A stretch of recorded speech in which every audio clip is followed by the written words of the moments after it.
you're listening to. And now, ladies and gentlemen, you're listening to the Snowman in the Morning podcast. Did you not get the memo? Insanity ensues. Can't wait. There was a fellow by the name of Jim Donovan, who was the voice of the Cleveland Browns when they returned in 1999 and held that position until his death. Jim Donovan has passed away due to, and I'm going to hate saying this aloud because it came after me, a fight with leukemia. He had beaten it, he had come back, but it relapsed. And unfortunately, it claimed Jim Donovan. He was 68 when he passed away. And later on, I'm going to play one of my favorite calls of Jim Donovan. But what I learned about Jim Donovan is that he had a great sense of humor. So knowing that fact, we're going to use our sense of humor to honor Jim Donovan today. So, Jimmy, this one's for you. Now then, if you're the New Orleans Pelicans, Leave. We don't want it here no more. Get out. Even those of us up in New England who love our basketball, take the hell out of here. thank you both for that. But here's why I'm starting with the New Orleans Pelicans. Because they're dumpster fire? Because they're dumpster pelicans. Oh, well, yeah. Not only that, but they went to Golden State last night. They went to the Chase Center in San Francisco. Okay. And they saw what a real basketball team looks like, I guess. Even minus Steph Curry, who was out with a wrist injury, and Andrew Wiggins, who's also out with an injury. Steve Kerr said he plans to play a 12-man rotation, something he's never done in his time as coach of the Warriors. New Orleans, and yes, Zion Williamson, led 31-14 after one period. Keep that score in mind. How many led periods? 31-14 after one period. Then all hell broke loose. I was about to say, what'd they do? Choke worse than a star over at the AVN Awards? Let's see. The line score for Golden State, as mentioned, 14 in the first period, right? Mm-hmm. The last three periods, 33, 40, and 37. Once again, That third quarter wiped out whatever Pelicans hoped they had, as the Warriors win 124-106. Buddy Hield, the newest Splash brother, scored 28, and he hit 7 3-point goals and had 19 in the fourth quarter. You heard me right. 19 points in the fourth quarter. But I want to talk about a fellow by the name of Lindy Waters III, reserve forward for the Warriors. Mm-hmm. He had 21 points last night, 8 rebounds off the bench.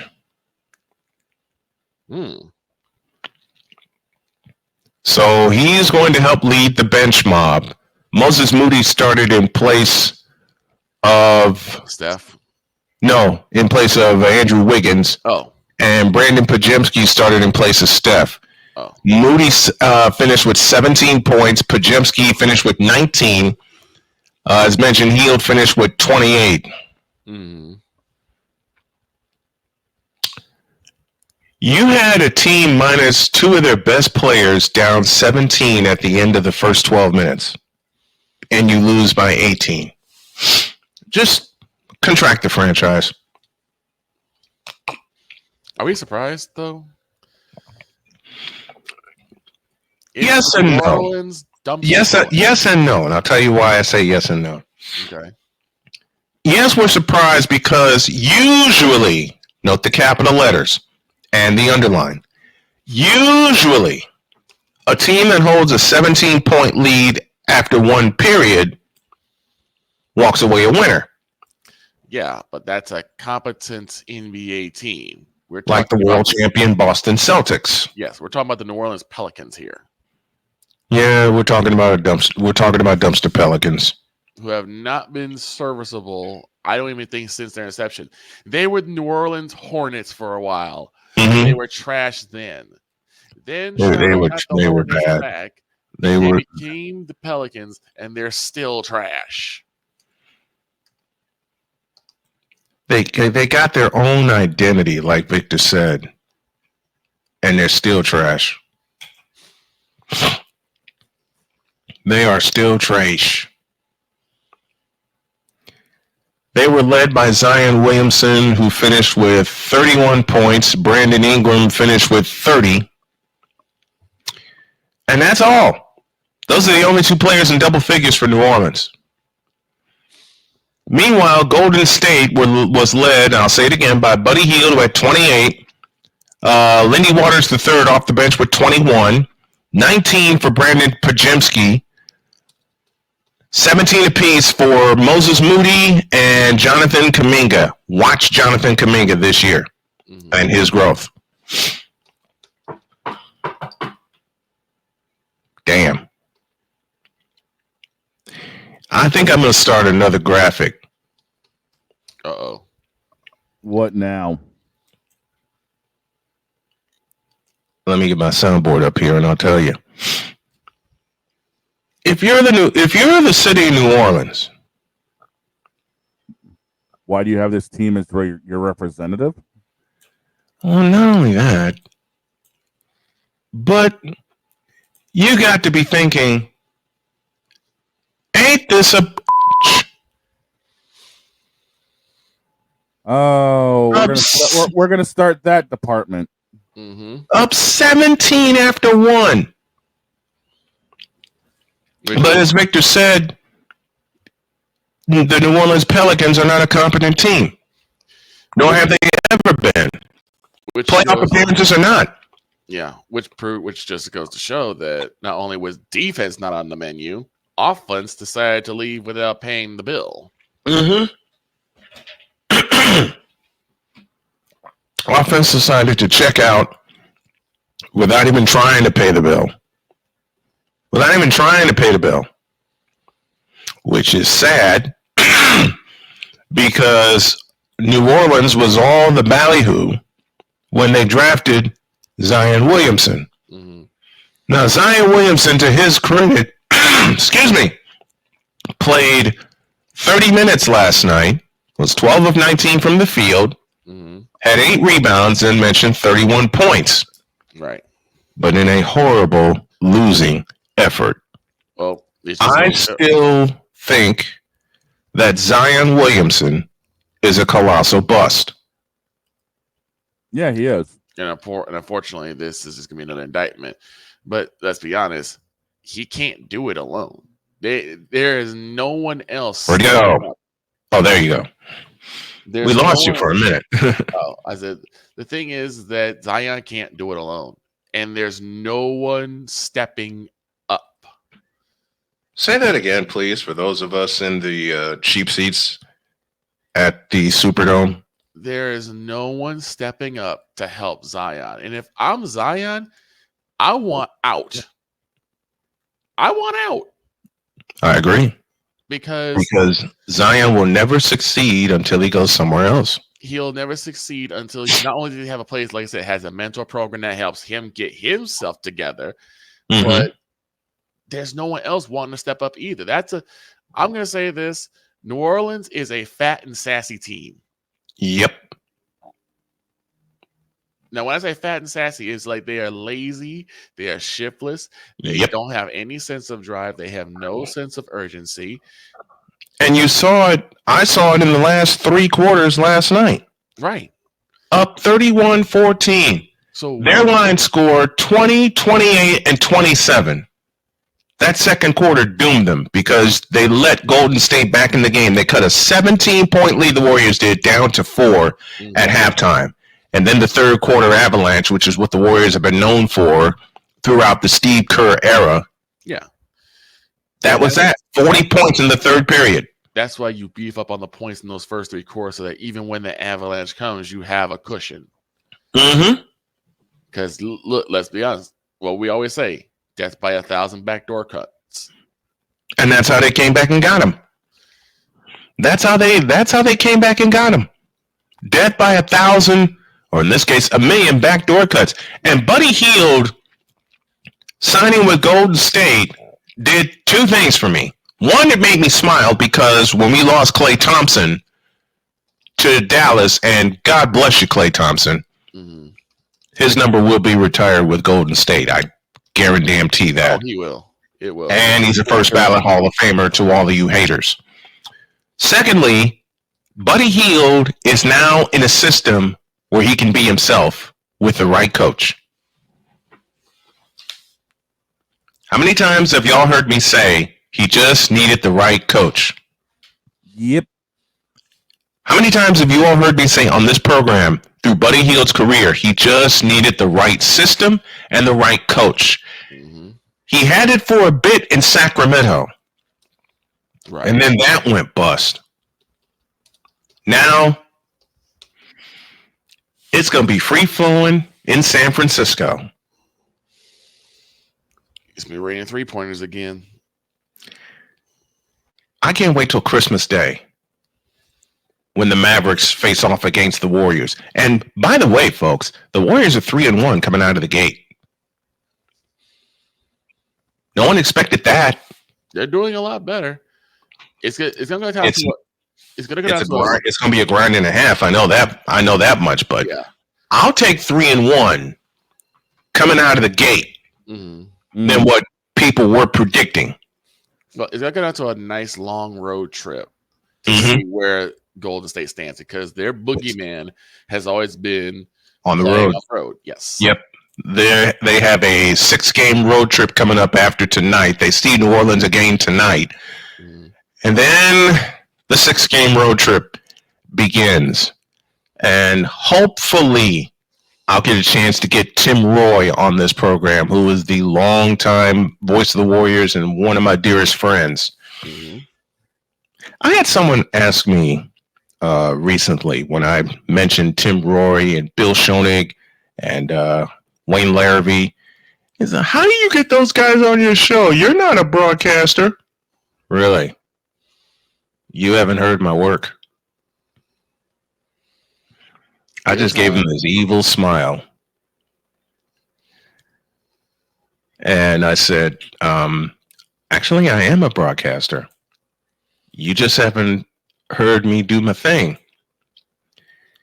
Well, he made the wrong demand of me. Oh, no. He told me to prove it. I said, okay. The last full season I was in the booth, as you guys know, was 2021. And I'm talking about from August to June. I just happen to have this clip on my phone of one of my favorite calls, and it's one of Victor's favorite calls, because when I did it, he just happened to click the button. Thank you, YSL Hefe. When this happened. Second, Galinsky at first, nobody out. The pitch. Swinging a drive into deep center field. Miller back at the track, looking up. See you later!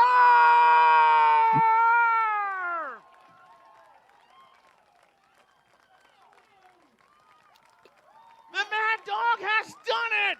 We are tied at 7 and nobody out! Attaboy, Mad Dog! Oh, he was ready for that one and blasted it out of here. It's unfortunate that we lost that game in extra innings. We lost that in 10 innings. But to call that and use a little bit of one of my other friends who's in broadcasting, I believe his name is Robert Ford, voice of the Astros. That boy was set up sitting inside, and man, did he ever crank. On the first pitch. He had been Noah had been 0 for 3 up to that point. And then that happened.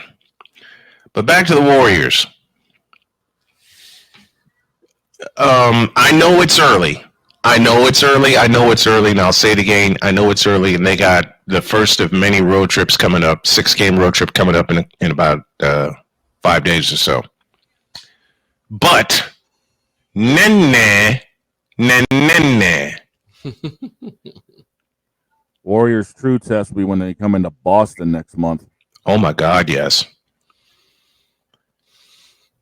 If they can First one to 200 wins that game. Yeah, it wouldn't surprise me. First one to 200 wins that game. And that the damn thing is that will actually be apt because look at what Boston's been doing with their offense. Mm-hmm. Hey, dog. Yo, if both of these teams make it to June, we got to put a friendly bet on the table. I'm game. No, I'm serious. I'm dead serious because I'm sick and tired of people talking ish about the Boston Celtics, even though they're the defending world champions. And I'm sick and tired of people talking ish about the Golden State Warriors, saying they lost the. I actually heard this. I'm not kidding when I tell y'all this.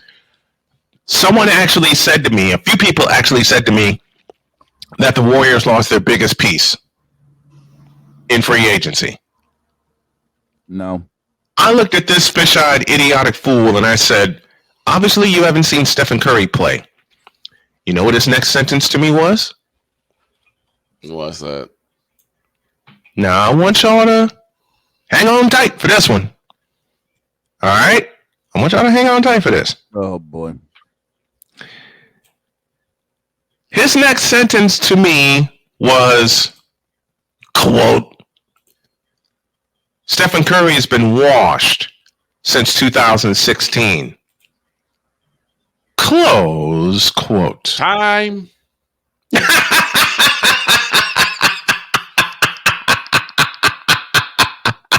Time. Time out. Full timeout. Full timeout. Steph Curry's been what? Wait, just a minute. I think we got a random musing from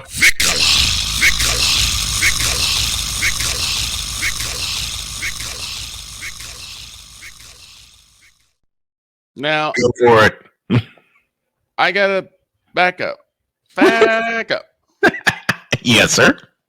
He said that Steph has been washed since 2016. Yep. Was this guy wearing a purple and gold jersey? Yep. With the last name James on the back? Yep. That's all I need to know. A person who does not know anything about the game of basketball, as he's already shown. Mm-hmm. And of all things, you pick the 1 year where it was almost proven that there was some tomfoolery in the back alleys of the NBA. Some strings were being pulled. Yeah, and he specifically said 2016. Yeah. Never mind that they beat the hell out of LeBron in 2017 in 5 games. Never mind that while I was in the booth at Silver Cross Field in Joliet, Illinois, the Warriors were busy kicking LeBron's ass. And I was given all kinds of updates during an IHSA semifinal game. Never mind that. 2018, they got swept. Mm-hmm. 2018, the Warriors swept the Lakers. This absolute clown chose the year that Adam Silver basically hand-gifted LeBron. Yep. Oh, that boy needs to come to confessional and come see the father. No, he doesn't. Because if he does... No, he's got the father will set him right. He's got class that day. He still must be attending Antonio Clown University. No, Antonio Clown Academy. Actually, you know what? I'll tell you exactly what he's attending. Go ahead. So I realized that I think even though it's not advertised, Right. there has to be a place for stupid people. We don't know because we're not stupid, so we don't know anything about it. It's like a secret club society. Oh my gosh. So I come to the conclusion that he graduated from SU, stupid university.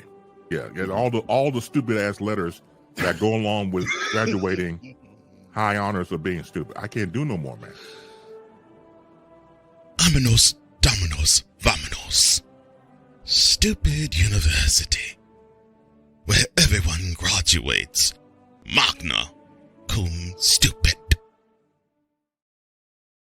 I tell you right now, he does not want to come to see Father O'Shaughnessy in the house in New England.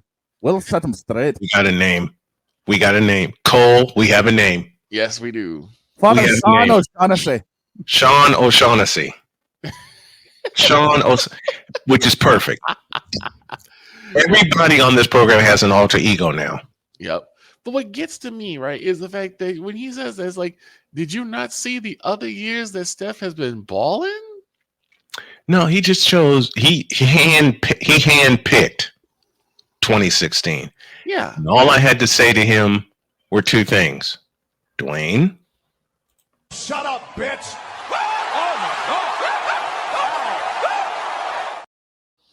And Mr. Fox. Bitch, please. No, actually one more. At Dolomite. Finish this off. Bitch, are you for real? I mean, I just don't understand that logic. And like I said, you handpicked the 1 year That where there was Adam Silver absolutely gift wrapped the championship for the Cleveland absolute Cadavers. tomfoolery going on. Whether it was the Draymond Green situation, Steph being ejected because of the mouthpiece, which I don't think I've ever seen that done before. I've never seen it either. A player in frustration in a blowout game and they throw him out.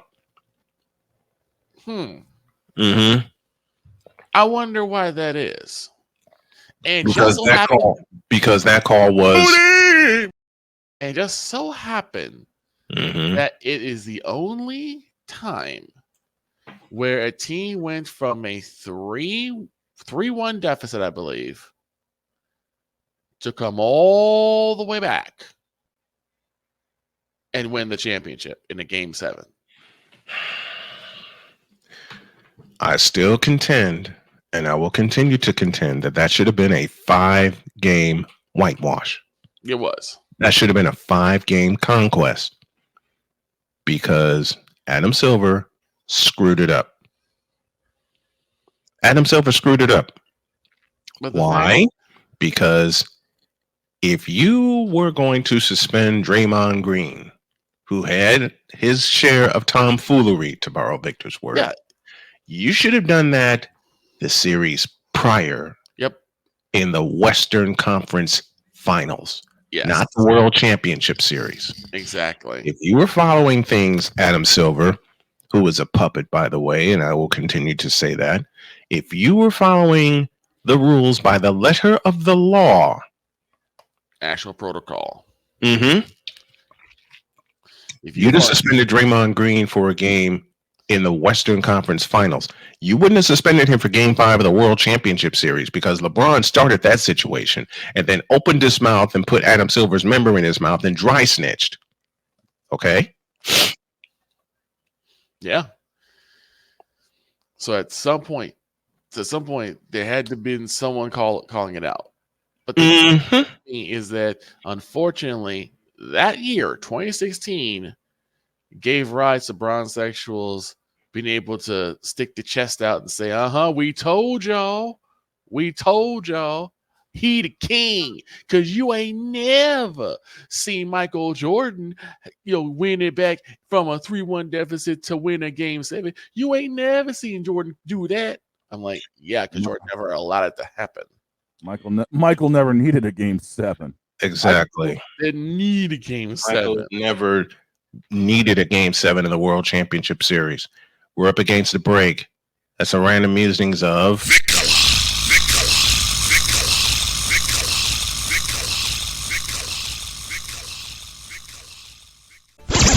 Do you know what you're listening to?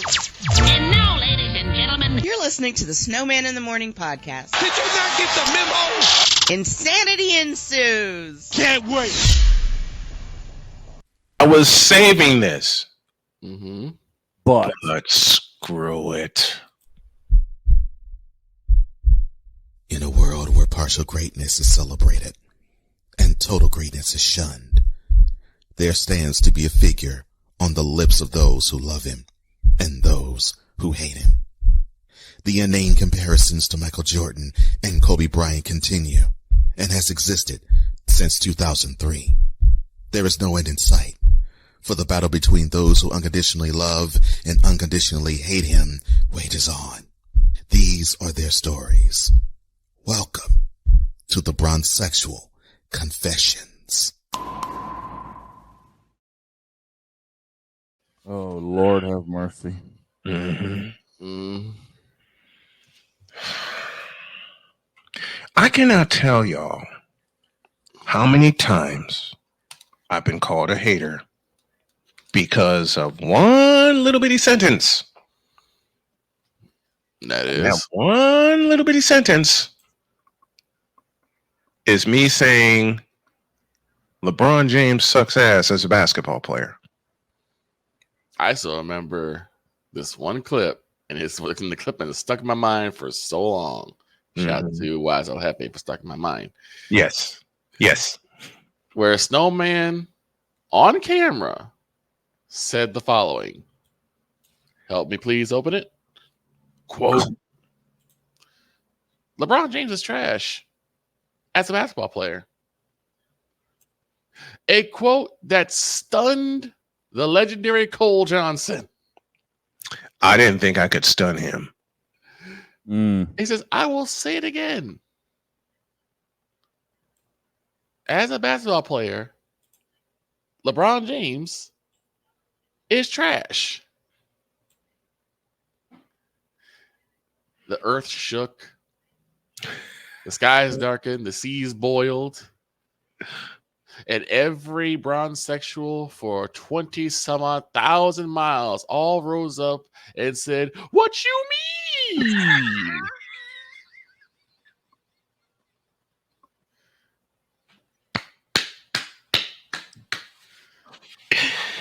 Allow me to explain what I mean. Fundamentally, he has never been sound. Ever. Nope. No. You can't tell me that a crab dribble involves 3 steps, It does not. or 4, or 5. That's travel. That's a walk.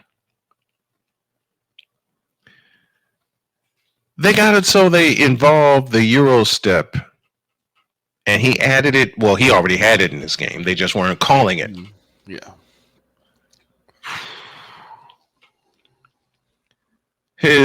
And I thank you, Victor, for this next one. His chicken wing ass jump shot. Mm-hmm. No form whatsoever. You would think they were.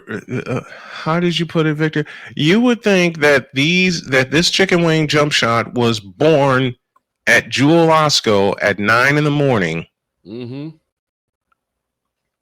somehow is still relevant.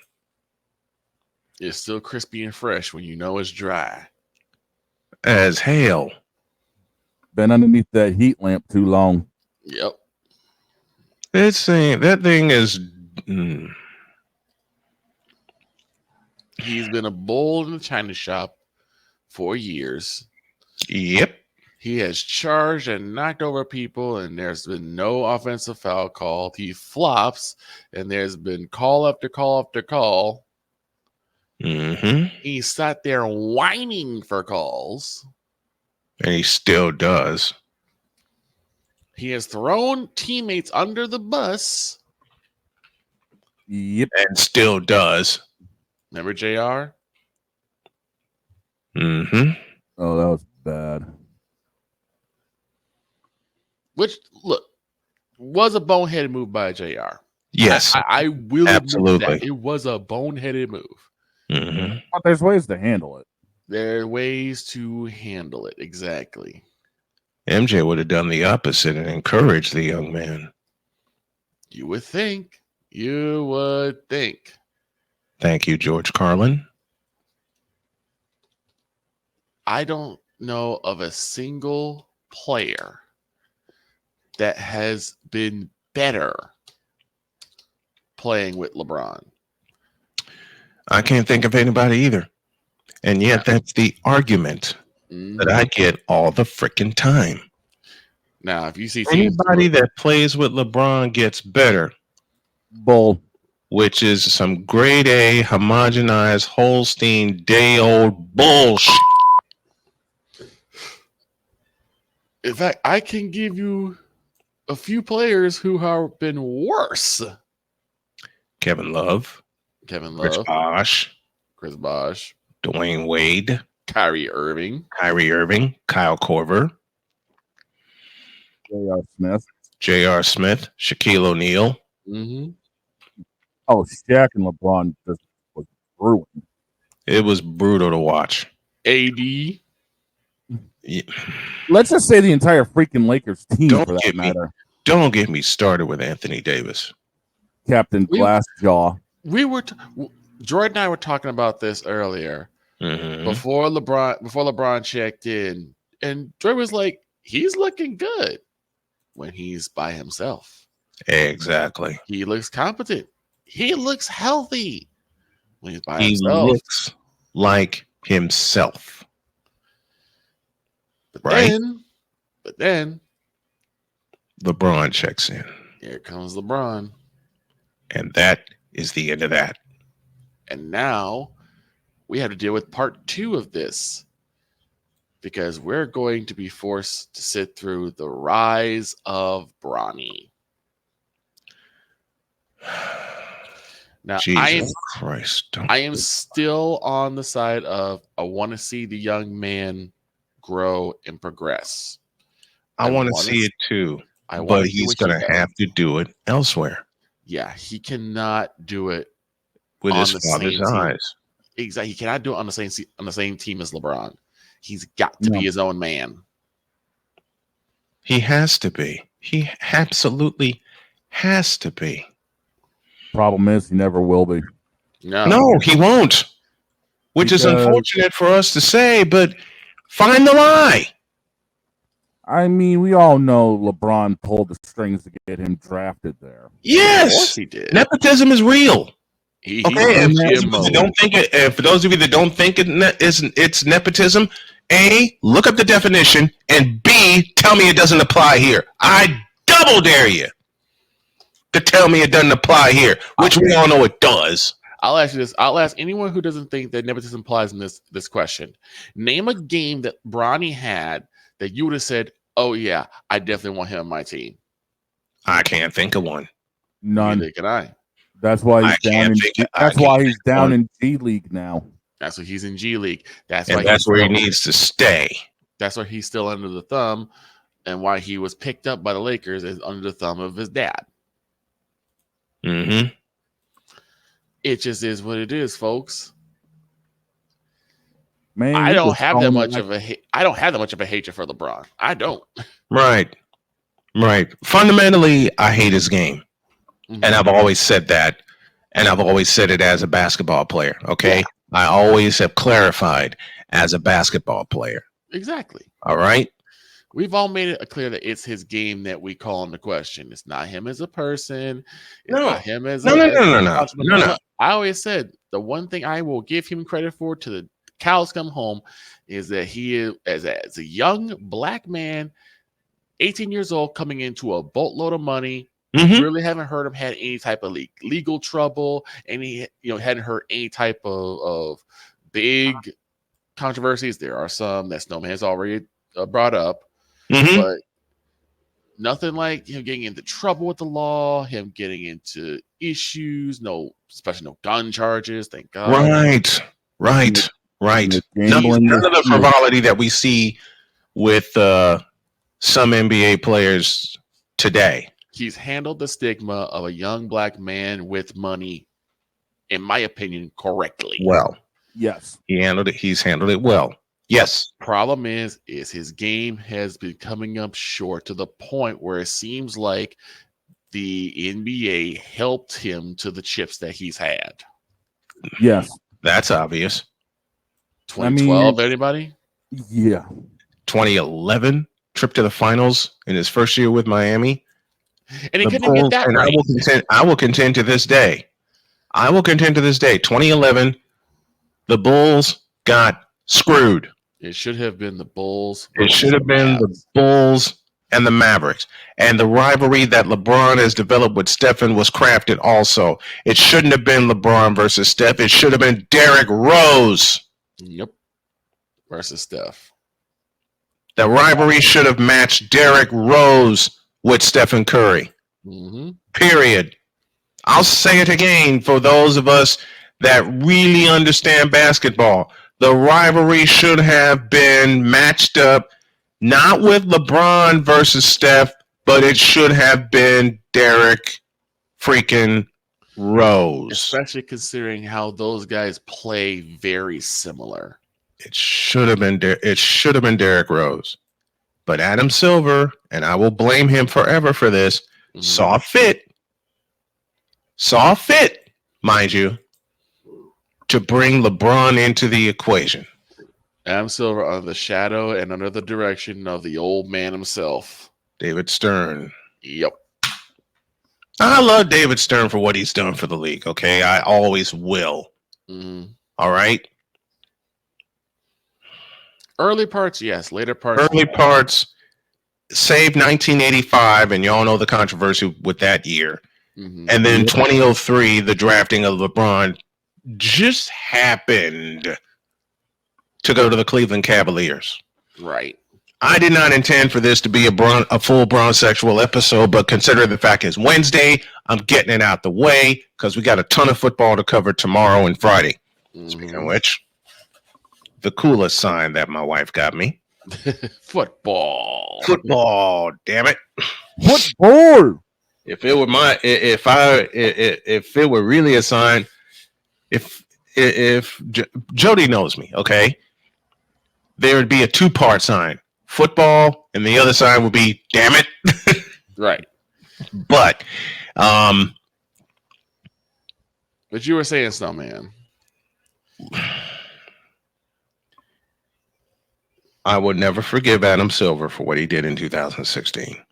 Mm-hmm. And 2016 wound up being a screwed up year all the way around. Yep. 2016 wound up being the year that is the bane of my existence all the way around. Personally, sports-wise, and professionally. Yeah. Because the Warriors weren't the only one that got screwed. No, all right? Not. The Warriors weren't the only one that got screwed. From a personal standpoint, I got screwed. Big time. More on that later. Not to mention the Cleveland Indians. Oh, dear God. You want to go there, that's what the cat thinks of that year. Yep. Bing says, let me out of here. Bing says, I don't want to hear anymore. Let me out of here. He heard LeBron. He heard LeBron's name and said, I'm out. I'm done. And I get the same reaction from Winnie. It's a year that will forever live in infamy. Yes. Because ain't no way you can tell me that if Draymond Green were allowed to play Game 5 in the 2016 World Championship, that the Warriors wouldn't have blown him out by 30. It would have been over. Because at the time, Draymond Green was a low post destroyer. And he locked up LeBron the entire damn series. Multiple times, yes. He locked him up. multiple times. That's another thing I will give LeBron. LeBron is a chess player. Because even though I thought it was extremely messed up that they allowed him to step over him, he knew how hot-headed Draymond was and had to step over him so that he could get that swipe. He could still take that swipe, which would have gotten Draymond in trouble and gotten him suspended for that game. He should have got suspended the series before. Prior. Should have been Western Finals, not NBA Finals. Exactly. You are correct. You want to make sure that that any infractions and disciplinaries happen before the championship series. Not after or not during. Because what you want for a championship series is you want the players to dictate to decide the series. Not the referees, not the officials. And not management. And not management. And management decided 2016. Why? Because yes, LeBron, it is you. It has always been you. It always will be you. It is you now. It will forever be you, forever and ever. Amen. Amen. Now, of course, there's more to this because it is Wednesday. There's much more to this. I have some of my own. Oh, we all do. But on a day where we decided to use laughter to honor Jim Donovan, we're going to keep this going. But for now, get the hell out of my face, you thirsty bitches. In a world where logic and sense flies completely out the window, while purple and yellow glasses are donned, rises a figure who encourages ridiculous, undying loyalty. Good Lord, I'm about to throw up. This has been yet another installment of the Bronsexual Confessions. Do you know what you're listening to? And now, ladies and gentlemen, You're listening to the Snowman in the Morning podcast. Did you not get the memo? Insanity ensues. Can't wait.